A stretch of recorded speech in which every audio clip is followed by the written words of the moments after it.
And then we'll also say, is SIEM the right investment? So I was working with Scott and Tim, and we probably had, I don't know, Scott, like 7 SIEM-related calls in the last 3 weeks, 4 weeks. What's really funny is these are the top 3 things people say they want. I want to fight when people take over accounts.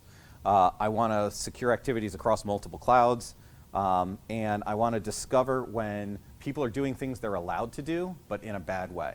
So basically, a hijacked account or someone internally, let's say someone clicked a button inside, I think that came up. So someone clicked a button inside their account, their system started doing weird things. Was it taken over? No, it's still all inside on the PC, but they're doing things that user is allowed to do, but in a manner that any good behavioral analytics system should freak out and say, well, that's bad.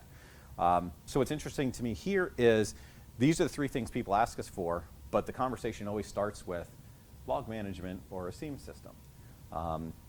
Our point of view here is that a SIEM system is probably not the right investment if this is what you're actually worried about.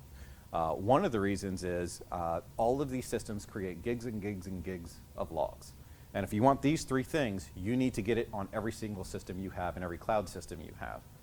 The massive amount of logs that would be, and then if you're actually paying for a SIEM system that is doing good analytics, astronomically expensive.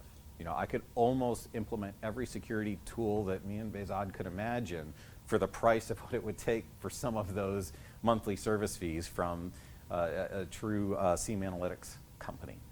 And then at the end of the day, all the SIEM system will really tell us is, yeah, something bad did happen.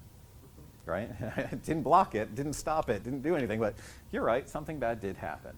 And at times that's great, right? Because they say attacks nowadays, I think the last one I saw was about 308 days that an average attack is in an environment before someone notices, right? So the whole goal to a SIEM system is to get that number down. But it's to get that number down, not to prevent it in the first place. When people say these are the 3 things I'm worried about, it should be more about preventing these things in the first place, not just shortening the window of when you're notified of it or when you're able to notice it.